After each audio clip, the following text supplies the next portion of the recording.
Imagina, hermano, que lo que llamamos carne no fuera más que un velo, un ropaje prestado que esconde lo verdadero, un disfraz necesario para moverse entre nosotros sin que lo reconociéramos de inmediato. Eso es lo que los antiguos gnósticos llamaron docetismo. La certeza de que el erróneamente llamado Cristo era demasiado inmenso para reducirse a huesos y sangre, demasiado eterno para ser tocado por la muerte. En su visión no sufrió en la cruz porque la luz no puede ser clavada. Solo fue apariencia, un espejo para que creyéramos que compartía nuestro dolor, pero que en realidad era presencia pura, incandescencia sin herida. Ahora bien, no se trata de negar su humanidad, sino de recordar que lo humano que veíamos era un puente, un símbolo viviente. Y esa idea no está lejos del relato del libro de Urantia, donde se nos dice que Miguel de Nevadón, ese príncipe creador de universos, eligió encarnarse en Urantia, nuestra tierra, como Jesús de Nazaret, sabiendo que debía asumir la condición mortal, probar el pan del hambre, el peso del cansancio, la ternura del abrazo, pero sin dejar nunca de ser lo que era en esencia, un hijo creador que sostenía constelaciones enteras con un pensamiento. El docetismo y Urantia, aunque nacidos en tiempos tan distintos, se rozan en un mismo misterio, el de un ser que camina entre hombres y mujeres, pero que al mismo tiempo vibra en otra frecuencia, inalcanzable. Y esa paradoja es la que enciende la pregunta que late desde el principio. ¿Quién fue Jesús? ¿Un hombre con poderes extraordinarios? ¿Un Dios disfrazado de hombre? ¿O un reflejo de lo que somos todos cuando dejamos caer las vendas? Así arrancamos con este capítulo de la vida, con una duda que no divide, sino que invita a mirar más hondo, porque quizás no sea cuestión de elegir entre carne y espíritu, sino de aceptar que en Él, y por extensión en nosotros, ambos eran uno solo. ¿Escuchas los misterios de la historia? Con este que os habla, Eloy López. Hoy hablamos de el de Nazaret docético.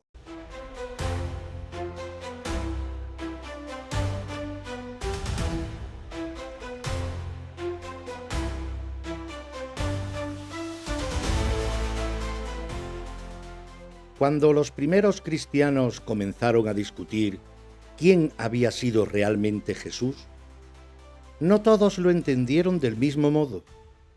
Hubo quienes afirmaban con fuerza que no podía haber sufrido como un hombre común, porque lo divino no sangra, lo eterno no muere. A esa corriente la llamaron docetismo, del griego dokeo, que significa parecer. Para ellos, Jesús parecía hombre, parecía sufrir, morir, pero en lo esencial era puro espíritu, imposible de herir. Ignacio de Antioquía, a inicios del siglo II, los acusó de herejes. Decía que negar la carne de Cristo era negar también la salvación. Y ahí estaba el choque. Si Jesús no había sufrido de verdad, entonces se derrumbaba la idea de que su muerte había pagado un precio por nosotros. El docetismo era dinamita contra el edificio que más tarde la Iglesia levantaría, la teología del sacrificio. Por eso fue perseguido. Irineo de Lyon, otro de los padres de la ortodoxia, los atacó con su obra Contra las herejías. Los concilios posteriores lo dejaron claro. Jesús era verdadero Dios y verdadero hombre al mismo tiempo, y cualquiera que negara su carne era expulsado. Pero en la base de ese rechazo se escondía un temor: aceptar que Jesús era intocable, que lo que murió fue apariencia, significaba que su mensaje no era redención sangrienta, sino despertar interior, y eso le quitaba poder a la maquinaria religiosa que se estaba montando alrededor de la cruz. Ahora, aquí entra algo fascinante. Siglos después, el libro de Urantia, con un lenguaje totalmente distinto, viene a resonar con el docetismo. Dice que Jesús era Miguel de Nevadón, un hijo creador que gobernaba universos, encarnado en Urantia para vivir la experiencia humana. Sentía el hambre, el cansancio y la soledad, pero nunca dejó de ser lo que era en esencia: un ser cósmico eterno. ¿No es eso, en otro idioma, la misma intuición docética? Que lo que murió en la cruz fue el ropaje, no la luz. Imagina entonces esas comunidades del siglo II discutiendo en secreto, unos defendiendo un Cristo doliente y expiatorio, otros susurrando que lo verdadero nunca pudo ser clavado en un madero. Y mientras tanto, nosotros aquí, 2000 años después, seguimos preguntando lo mismo: ¿fue Jesús solo carne o fue una presencia que usó la carne como disfraz?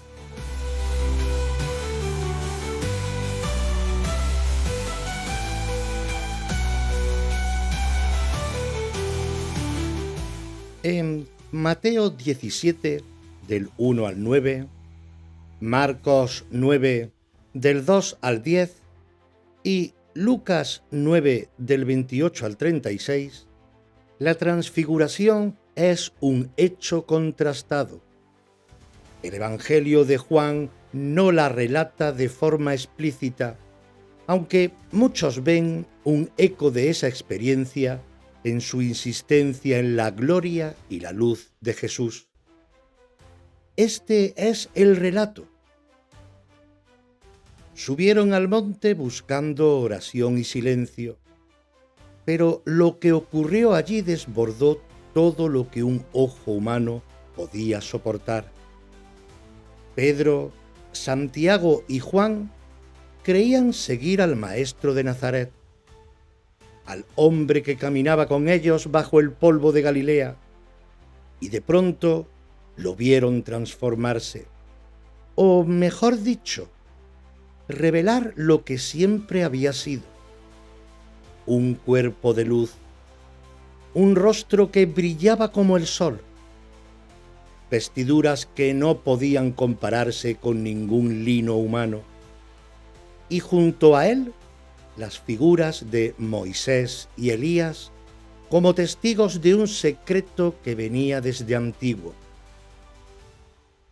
Los evangelios sinópticos lo cuentan con palabras de asombro, pero detrás de la escena late un mensaje más profundo.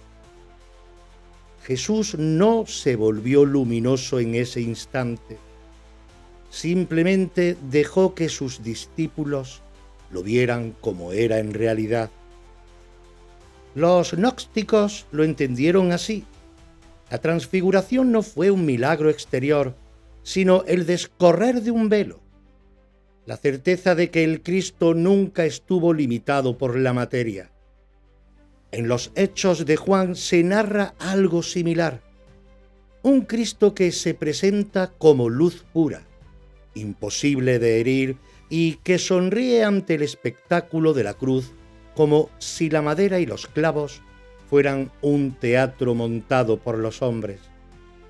Esa es la visión docética, no es que no hubiera encarnación, sino que lo encarnado era apenas una máscara que dejaba traslucir destellos de lo eterno. El libro de Urantia coincide, aunque con otro lenguaje. Miguel de Nevadón, el hijo creador que gobernaba universos, eligió someterse al límite humano, pero sin perder su naturaleza cósmica. La transfiguración sería entonces el momento en que ese Miguel se mostró sin filtros, como si durante un segundo la vibración del universo entero se concentrara en su figura y los discípulos, incapaces de sostenerlo, cayeran aterrados. Los antiguos relatos de los Elohim y los Nefilim resuenan aquí como ecos, seres de luz que descendieron y fueron confundidos con dioses, hombres que portaban un resplandor imposible de ocultar. La transfiguración nos recuerda que Jesús no fue simplemente uno más en la larga fila de profetas, sino el destello final de una guerra invisible, la evidencia de que lo divino no puede ser reducido a la carne aunque se revista de ella. Pedro, entre balbuceos, quiso levantar 3 tiendas, como si pudiera atrapar lo inaprensible. Pero la voz que tronó desde la nube le corrigió. «Este es mi Hijo amado, escuchadle». Y esa voz no era la de Yahvé, el Dios celoso de sacrificios y leyes. Era la del Padre sin rostro, la fuente suprema que confirmaba la verdadera identidad de aquel hombre de Galilea. Así, en la cima del monte, nació el dilema.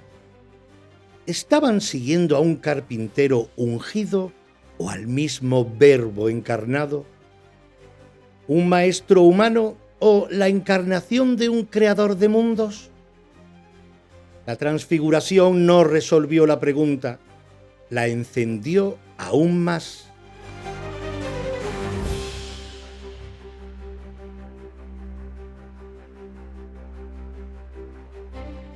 Los evangelios cuentan que aquel monte fue escenario de un misterio imposible de olvidar.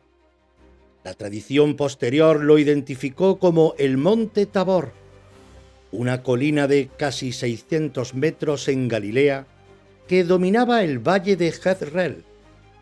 Hoy se alza allí una basílica, pero en tiempos de Jesús era un lugar solitario, propicio para la oración.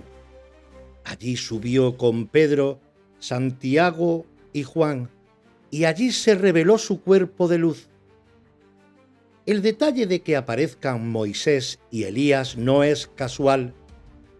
Moisés representa la ley, Elías representa a los profetas. Colocar a Jesús resplandeciente entre ambos es decir que está por encima de la ley y los profetas, que su voz no repite el pasado, sino que lo trasciende. Y lo curioso es que en los 3 evangelios sinópticos, Mateo, Marcos y Lucas, se insiste en que los discípulos se llenaron de temor y quisieron fijar el momento construyendo 3 chozas. Era la reacción humana de querer atrapar lo inaprensible, domesticar la luz. La voz que se escucha desde la nube también merece detenerse. Este es mi Hijo amado, escuchadle. En la tradición judía, Yahvé había hablado desde nubes y truenos en el Sinaí, con un tono de autoridad temible, pero aquí no hay relámpagos ni terror, hay afirmación y ternura. Es la voz del Padre sin rostro, no del Dios celoso de sacrificios. La transfiguración tampoco es un hecho aislado en la historia de las religiones. Buda, según la tradición, brilló bajo el árbol de la iluminación con un resplandor que cegaba a los discípulos. Moisés, cuando bajó del Sinaí, tenía el rostro tan radiante que debió cubrirlo con un velo. Incluso en la tradición hindú se narra un momento semejante.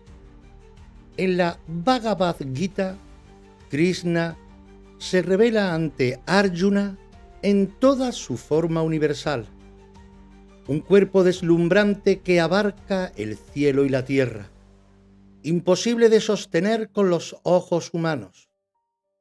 En todas partes, cuando lo divino se revela, la carne se convierte en luz. Para los gnósticos, este episodio era la prueba de que Jesús no era un hombre común, sino un ser que dejaba traslucir su naturaleza verdadera. Para el libro Durantia, era Miguel de Nevadón revelándose un instante sin filtros, dejando que lo eterno se manifestara. Y para los discípulos que estaban allí, fue el inicio de una duda que nunca más pudieron acallar. ¿A quién seguíamos realmente? ¿A un rabino galileo o al resplandor de un creador de mundos?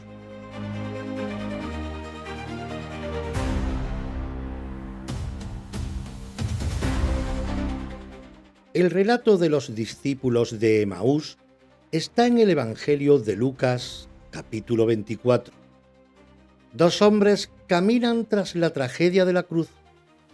Uno se llama Cleofás y del otro ni se da el nombre, quizá porque simboliza a cualquiera de nosotros. Salen de Jerusalén hacia un pueblo llamado Emaús, a unos 11 kilómetros de distancia. Van cabizbajos, comentando lo que ha pasado sin entender nada. Y entonces se acerca un caminante. Les pregunta de qué hablan, y ellos lo miran sorprendidos. ¿Eres tú el único forastero en Jerusalén que no sabe lo que ha pasado estos días? Ese forastero empieza a explicarles las Escrituras, a reinterpretar desde Moisés y los profetas lo que acaba de suceder. Pero ellos no lo reconocen. Solo sienten que su corazón arde mientras él habla. Llegan a casa, lo invitan a quedarse y en la mesa, al partir el pan, sus ojos se abren y lo reconocen. Y justo entonces desaparece. Aquí el docetismo brilla. Jesús aparece con un cuerpo que se deja ver y tocar, pero que no está sujeto a las leyes físicas. Puede caminar kilómetros y sentarse a la mesa, y al instante siguiente desvanecerse. No es un fantasma, porque conversa y come. No es un hombre común, porque desaparece al partir el pan. El simbolismo es profundo. Caminar. El resucitado acompaña el camino de quienes dudan. Explicar las Escrituras. No repite dogmas, sino que reinterpreta lo que parecía cerrado. Partir el pan. Gesto cotidiano que se convierte en sacramento, en revelación. Y desaparecer. Porque lo divino no se posee, solo se reconoce y se deja libre. Este relato recuerda a otros mitos antiguos en los que los dioses se disfrazan de caminantes. En Grecia, Zeus y Hermes se presentan como viajeros pobres y son acogidos por Filemón y Baucis. En Roma, Marte aparece como soldado anónimo en los campos de batalla. En todas estas historias, lo divino se oculta en apariencia humana, y solo quien abre la puerta lo descubre. El Evangelio de Lucas es el único que cuenta este episodio, y quizás sea porque quiere dejar una enseñanza central. No esperes ver a Jesús en templos ni milagros grandilocuentes. Lo reconocerás en el partir del pan. en lo cotidiano, en el calor de una conversación que enciende el corazón. El libro de Urantia lo interpretaría como la manifestación de Miguel de Nevadón en su estado postmortal, mostrándose aún a sus discípulos para confirmar que la vida continúa más allá del cuerpo. Para el docetismo es prueba de que el resucitado no era carne dolida ni cadáver reanimado, sino pura conciencia que se dejaba percibir según la capacidad de los testigos. Emaús nos deja una enseñanza que trasciende siglos. Mientras caminamos cabizbajos, pensando que la historia terminó en derrota, quizá el de Nazaret ya va a nuestro lado disfrazado de forastero, esperando que lo reconozcamos en lo más sencillo, en el gesto de compartir pan.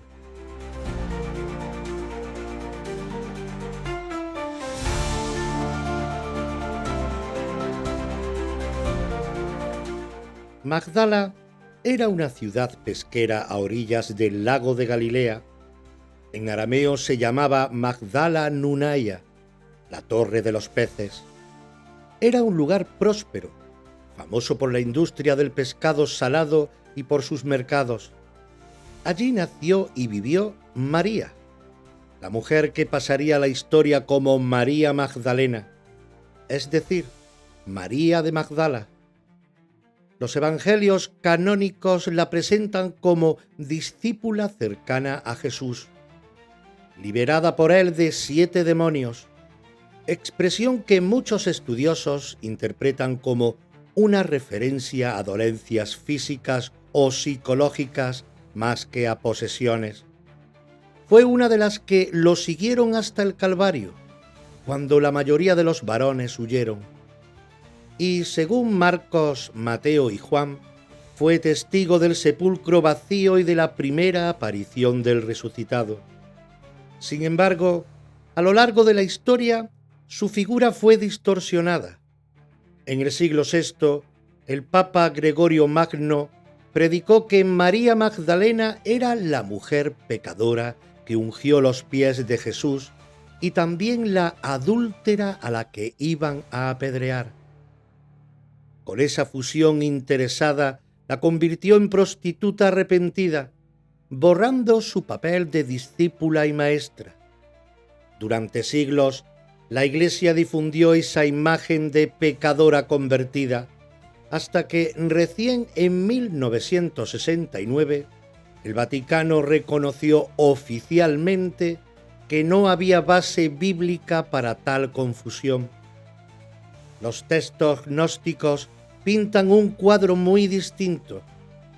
En el Evangelio de Felipe, María es llamada la compañera de Jesús y se insinúa una relación de gran intimidad espiritual, al punto de que los otros discípulos sentían celos de ella.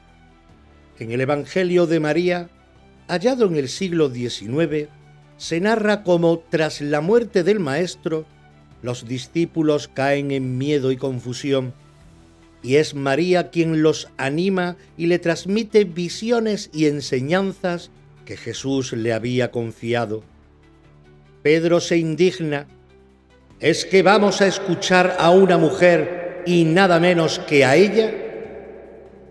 El texto refleja la tensión entre la voz femenina y la autoridad masculina, un conflicto que marcaría toda la historia posterior.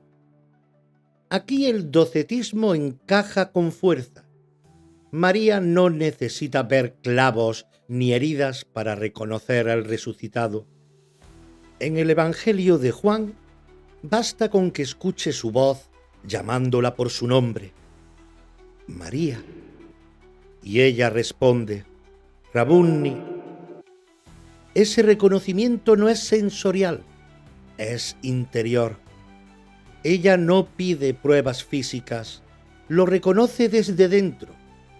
Por eso Jesús le dice: no me retengas, porque aún no he subido al Padre. como si le recordara que lo divino no se posee, solo se reconoce y se deja fluir.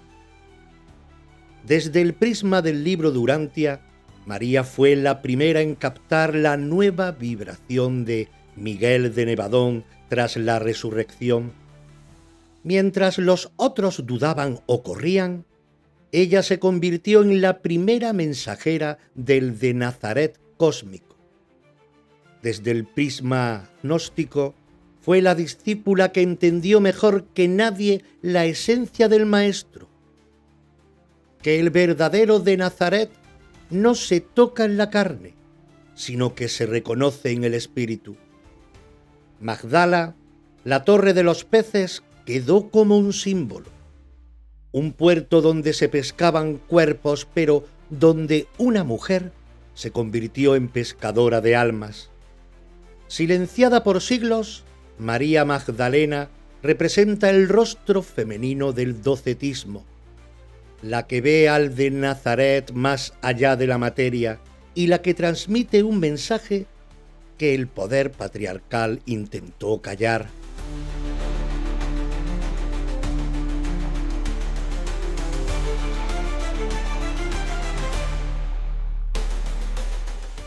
En 1945, en el desierto egipcio de Nag Hammadi, unos campesinos hallaron por casualidad una jarra de barro llena de códices. Aquellos papiros, enterrados durante más de 1500 años, contenían evangelios y tratados que cambiaron para siempre nuestra visión de los primeros cristianos.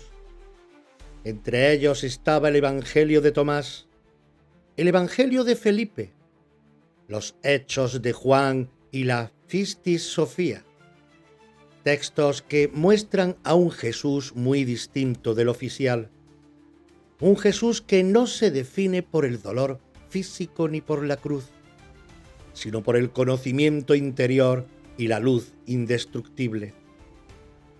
El Evangelio de Tomás no cuenta milagros ni pasión, sino 114 dichos de Jesús.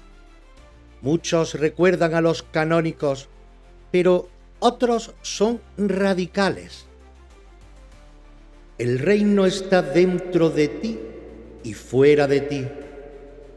Cuando te conozcas a ti mismo, serás conocido y sabrás que eres hijo del Padre viviente. Aquí no hay sacrificio expiatorio, sino autodescubrimiento. El docetismo se refleja en que lo importante no es lo que le pasó al cuerpo de Jesús, sino la revelación de lo eterno en cada ser humano. El Evangelio de Felipe va más lejos y habla de misterios y uniones. Allí se dice: el Señor amaba a María más que a todos los discípulos y la besaba en su boca a menudo. Más allá de la literalidad, el texto expresa la idea de una comunión íntima, espiritual, no carnal. Para Felipe, el nazareno no es un redentor sangriento, sino un esposo espiritual que transmite vida. Los hechos de Juan son sorprendentes. Allí se describe una danza mística la noche antes de la crucifixión, con Jesús cantando y girando en círculo con sus discípulos.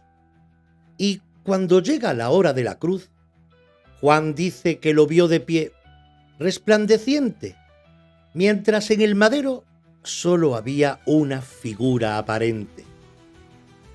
Reían de mí, Juan, porque no comprendían lo que veían, dice el Jesús de luz. Es la forma más pura del docetismo. Lo que se clavó fue una sombra, no al verdadero nazareno. La Pistis Sophia, otro texto gnóstico, nos muestra a un Jesús resucitado enseñando durante 11 años a sus discípulos misterios del cielo, revelando jerarquías de luz y arcontes de oscuridad. Aquí ya no hay carne dolida ni miedo a la muerte. Es el maestro interdimensional, sin límite humano, que transmite sabiduría cósmica.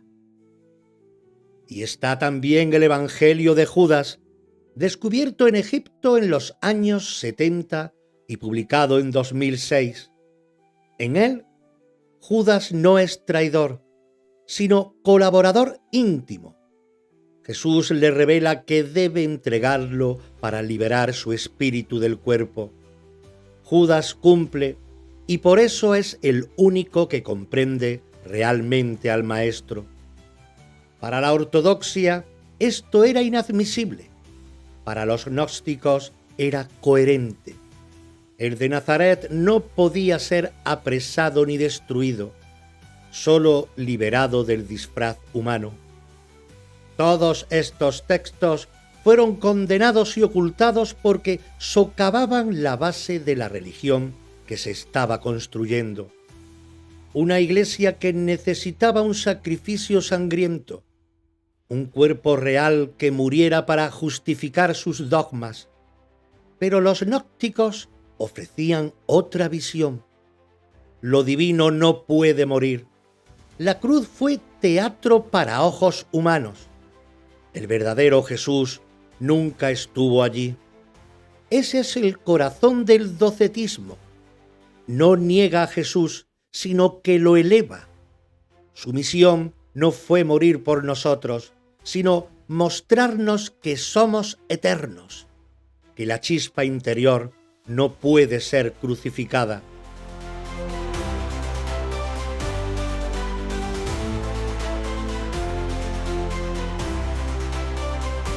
Entre los hallazgos de textos gnósticos hay uno que no formó parte de los códices de Nag Hammadi, sino que apareció mucho antes, en el siglo XVIII, cuando salió a la luz en Egipto un manuscrito copto del siglo IV. Era el Pistis Sophia, cuyo nombre significa fe y sabiduría, y que durante siglos había permanecido oculto como si esperara su hora para volver a ser escuchado. Este texto no habla de un Cristo que termina en la cruz, ni de un resucitado que se aparece fugazmente para consolar a los discípulos. Habla de un maestro que durante 11 años enteros, después de su resurrección, siguió instruyendo a los suyos en misterios que el tiempo y la ortodoxia prefirieron olvidar. Imagina lo que significa esto. No 11 días, no 11 meses, sino 11 años de enseñanzas continuadas. Una década completa en la que los discípulos y, de manera especial, María la de Magdala, recibieron lecciones sobre el alma, sobre la caída de la sabiduría, esa Sofía que desciende a los mundos oscuros y clama por volver a la luz, sobre los arcontes que gobiernan desde las sombras, sobre los velos que atan al espíritu humano. No es ya el Jesús histórico caminando por Galilea, ni el crucificado del Gólgota. Es el Jesús interdimensional, el que atraviesa planos y describe la arquitectura invisible del universo como quien muestra un mapa que ha recorrido incontables veces. El docetismo late aquí con más fuerza que nunca, porque si los concilios discutían si su cuerpo era verdadero o aparente, el Pistis Sophia se ríe de esa disputa y lo muestra directamente como luz consciente, enseñando sin límite humano. Aquí no hay clavos, no hay sangre, no hay sepulcro que lo contenga. Hay un Cristo que habla del destino del alma, de cómo atravesar regiones de prueba, de cómo Sofía, la sabiduría, cayó en la materia y se vio atrapada en ella, y de cómo sólo el recuerdo del origen permite ascender de nuevo. Esa caída y esa ascensión son metáforas de todos nosotros. Almas que olvidamos de dónde venimos y que necesitamos recordar para regresar a la plenitud. Los gnósticos valentinianos, herederos de Valentín, uno de los grandes maestros del siglo II, vieron en este texto la clave de todo. Para ellos, la cruz era apenas un episodio. Lo esencial era la revelación prolongada, el conocimiento que salva, la gnosis. Y no cualquiera recibía esas palabras. El Pistis Sophia coloca a María Magdalena como interlocutora principal, la que entiende, la que pregunta, la que recibe respuestas profundas mientras los demás discípulos dudan o callan. Esto irritaba a algunos como Pedro, que no soportaba la idea de que una mujer fuese depositaria de los misterios más altos. Pero el texto no deja lugar a dudas. Fue ella, la discípula del corazón, la que más cerca estuvo de comprender al Maestro resucitado. En esas páginas, Jesús no es el hombre doliente de la pasión, sino un guía cósmico que revela jerarquías de luz, cielos escalonados y regiones de tinieblas, describiendo un camino que el alma debe recorrer tras dejar la carne. Lo que la Iglesia oficial condenó como herejía, los gnósticos lo abrazaron como verdad, que lo divino no muere, que lo que crucificaron fue una sombra, y que la auténtica obra del Maestro fue seguir enseñando más allá de la muerte, durante 11 años a quienes podían soportar la densidad de su palabra. Y aquí es donde el Pistis Sophia se convierte en prolongación natural del docetismo, porque si la luz no puede ser clavada, entonces la luz puede seguir enseñando. Si lo divino no muere, entonces lo divino no calla. La cruz fue apenas un paréntesis para los ojos humanos.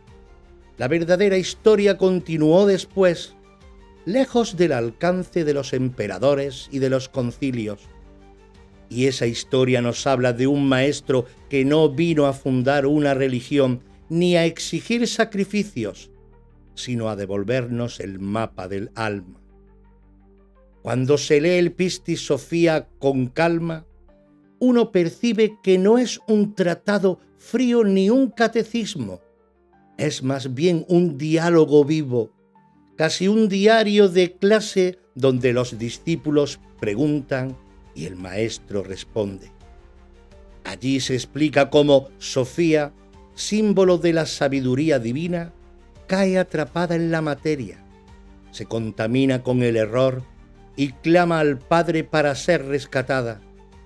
Y Cristo responde a ese clamor, mostrando que toda caída puede convertirse en ascenso si se recuerda la fuente.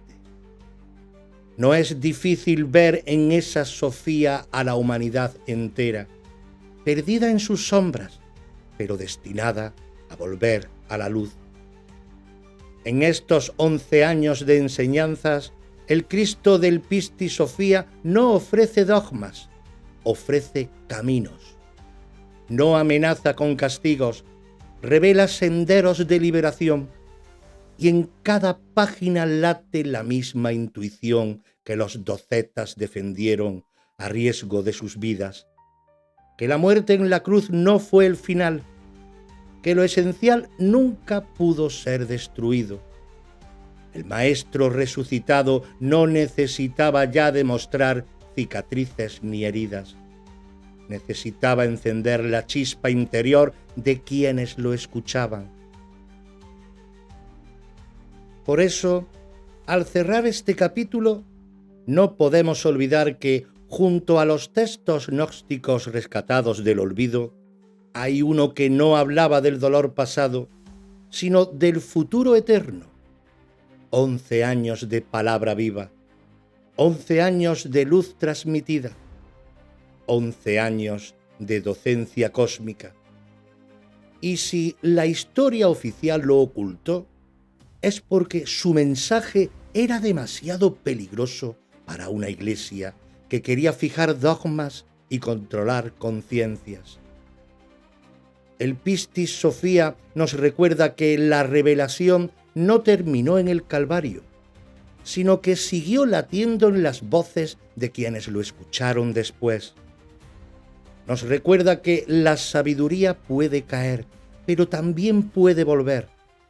Y nos recuerda que lo divino no muere, porque sigue hablando en cada tiempo, esperando que nuestras almas, como Sofía, eleven su clamor para regresar a la luz.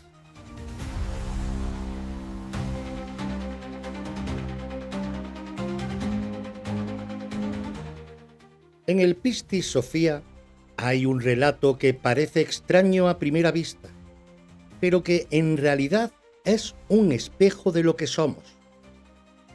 Habla de Sofía, la sabiduría eterna, que al contemplar el brillo del Altísimo, desea alcanzarlo y se lanza fuera de su lugar. En ese movimiento cae, se precipita en regiones inferiores y queda atrapada en la materia, envuelta por poderes hostiles. Sofía gime, clama, canta lamentos pidiendo al Padre que la rescate, porque ha olvidado su origen y se ha manchado en la sombra. A su alrededor aparecen los eones, que no son tiempos, sino niveles de existencia, emanaciones de lo divino que se despliegan como círculos de luz.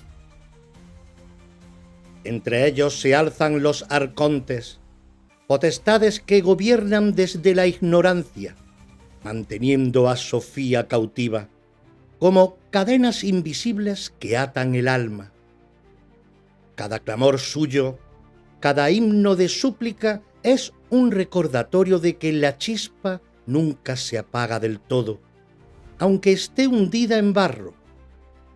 Y allí es donde el Cristo de Pistis Sophia se muestra, no el Cristo doliente de la cruz, sino el Maestro resucitado que enseña durante 11 años a sus discípulos cómo Sofía puede ser liberada, cómo la sabiduría caída puede volver a su fuente.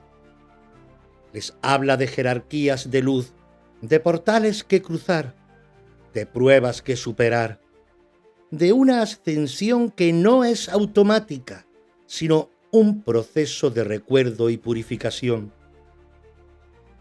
En esas palabras late un mensaje directo. Cada uno de nosotros es como Sofía, extraviado, olvidadizo, atrapado en la materia, pero con la posibilidad de regresar si alzamos nuestra voz al Padre. Lo fascinante es que siglos después, el libro de Urantia viene a contar algo muy parecido en un lenguaje distinto. Allí no se habla de eones, sino de universos locales, no de arcontes, sino de sistemas rebeldes bajo el mando de Lucifer. Y en vez de Sofía caída, tenemos a Urantia, nuestra tierra, un mundo marcado por la confusión y la rebelión, clamando por una restauración que parece imposible. ¿Y quién responde? El mismo Cristo, aquí llamado Miguel de Nevadón, que desciende no para pagar deudas de sangre, sino para mostrar el camino de regreso a la luz. Sofía atrapada en la materia es nuestra humanidad atrapada en la ignorancia. Los eones de luz son las constelaciones y jerarquías espirituales que Urantia describe. Los arcontes que reinan en la sombra se parecen demasiado a los poderes de la rebelión que gobiernan en la historia de Lucifer. Y el Cristo que enseña durante 11 años en el Pistis Sophia es el mismo Miguel que completa su 7º auto-otorgamiento. revelando que lo divino nunca abandona a los suyos, aunque hayan caído. El paralelismo es demasiado exacto para ser casualidad. Dos relatos nacidos en contextos distintos, dos lenguas alejadas por siglos, pero un mismo misterio latiendo. Lo divino que desciende para rescatar, lo eterno que responde al clamor de la sabiduría perdida, la certeza de que lo que parece extraviado puede volver a brillar. Así, el Pistis Sophia no contradice a Urantia, lo anticipa. Y Urantia no desmiente a los gnósticos, los traduce en otro idioma, el de las jerarquías cósmicas. Y tú y yo, al escucharlo, entendemos que la historia no es ajena, porque también en nosotros Sofía ha caído, y también en nosotros Miguel desciende, llamándonos a recordar de dónde venimos.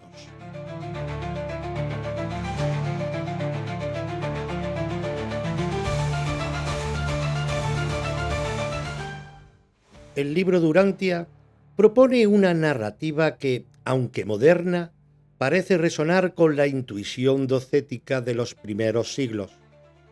Allí se afirma que Jesús era en realidad Miguel de Nevadón, un hijo creador que gobernaba un universo entero y que debía cumplir 7 autootorgamientos, es decir, 7 encarnaciones en distintas formas de vida, para consolidar su soberanía cósmica.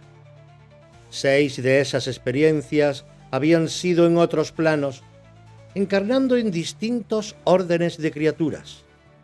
La 7ª y definitiva debía ser como mortal de carne y hueso, en un mundo rebelde, y eligió a Urantia, nuestra tierra, escenario marcado por la rebelión de Lucifer y por un atraso espiritual evidente. Eligió venir aquí no por casualidad, sino porque era el lugar donde el mensaje de la paternidad divina podía encenderse con más fuerza. El relato de Urantia explica que Jesús, como Miguel, no dejó nunca de ser lo que era, un ser cósmico eterno, pero aceptó experimentar la vida humana en toda su crudeza. El hambre del desierto, el cansancio de los caminos, la angustia de Getsemaní, las lágrimas por Lázaro, la traición de Judas y la violencia de la cruz. Sufrió todo eso en su cuerpo humano, pero en esencia seguía siendo la misma conciencia que gobernaba estrellas y sistemas. Para Urantia, la crucifixión no fue un sacrificio sangriento exigido por un Dios airado, sino la consecuencia inevitable de chocar con las estructuras político-religiosas de su tiempo.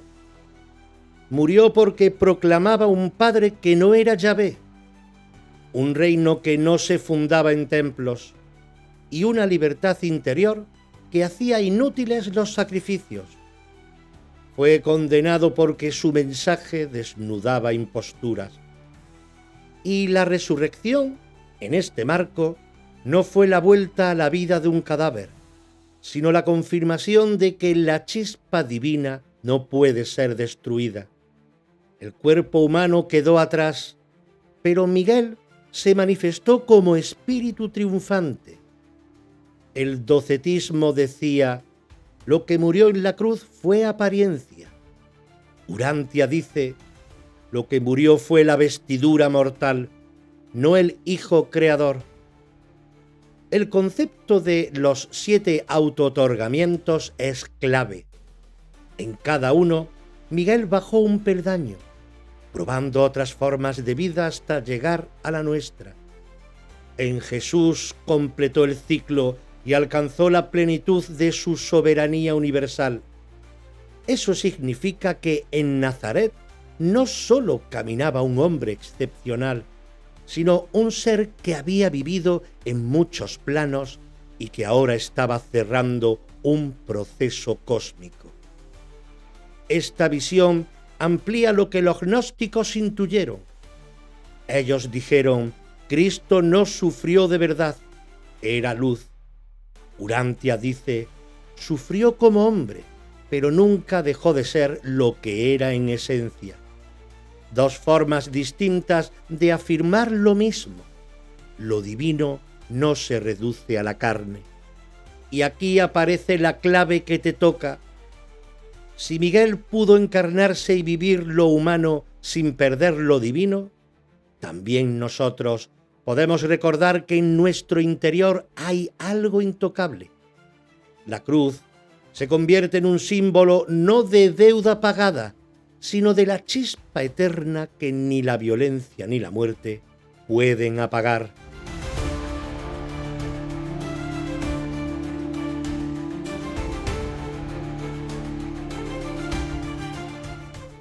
Después de recorrer montes luminosos, caminos polvorientos y desiertos interiores, la pregunta sigue ardiendo como al principio. ¿Quién fue realmente el de Nazaret? ¿El carpintero Galileo de carne frágil? ¿El ser docético imposible de crucificar? ¿El Miguel de Nevadón que gobernaba constelaciones?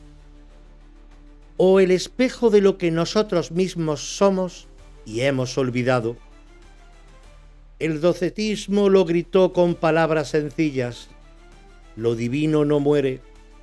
Lo que la cruz mostró fue apariencia, sombra. Urantia lo traduce en clave cósmica: Jesús sí sufrió como hombre, pero nunca dejó de ser el Hijo Creador.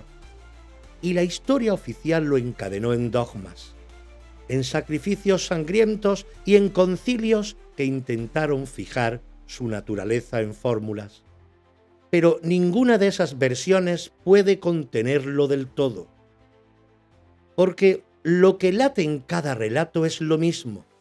La luz no se clava, lo eterno no se rompe, y esa verdad no es solo sobre Jesús, es sobre ti y sobre mí.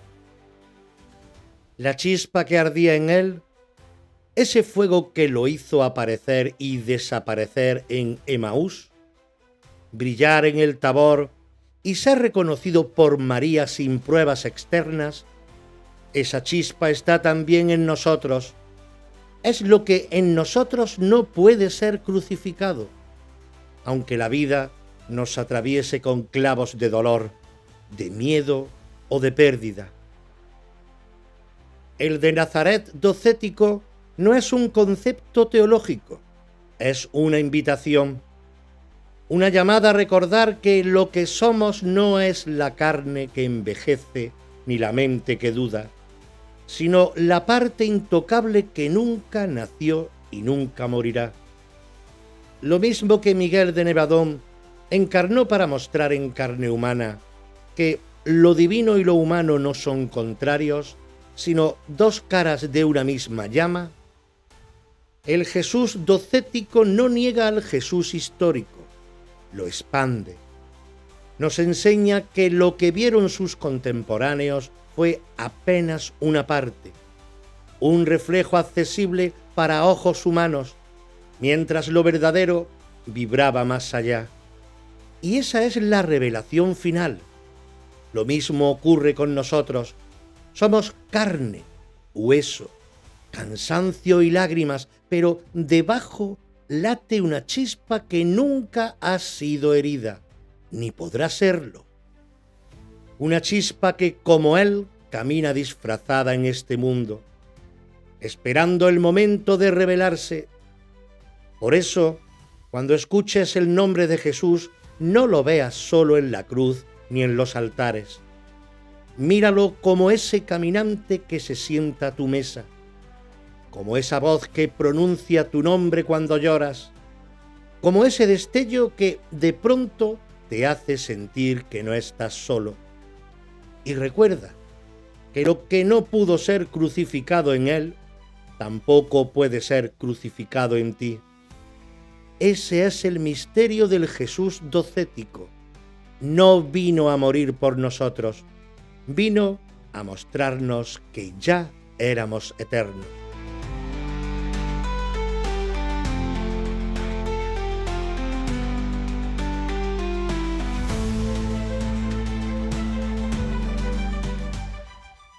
Y hasta aquí llegó este viaje entre los ecos del pasado, entre ruinas y leyendas, entre certezas e incógnitas.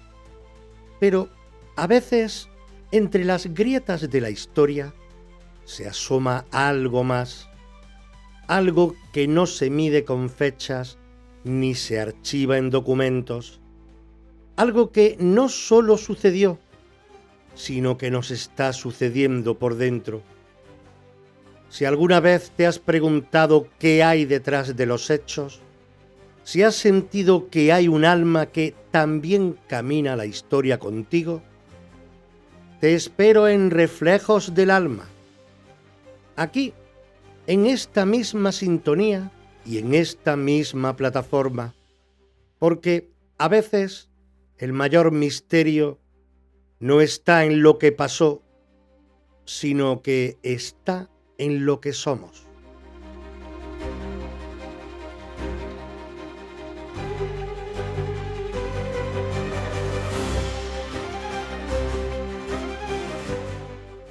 Este podcast y todos los creados bajo los sellos Reflejos del Alma o Los Misterios de la Historia son propiedad intelectual de la Asociación Cultural Reflejos del Alma, ACRA. Su producción, creación y realización corresponden a dicha asociación sin ánimo de lucro. Cuenta con la colaboración desinteresada y sin percepción económica alguna de Eloy López como voz narradora, en calidad de voluntario.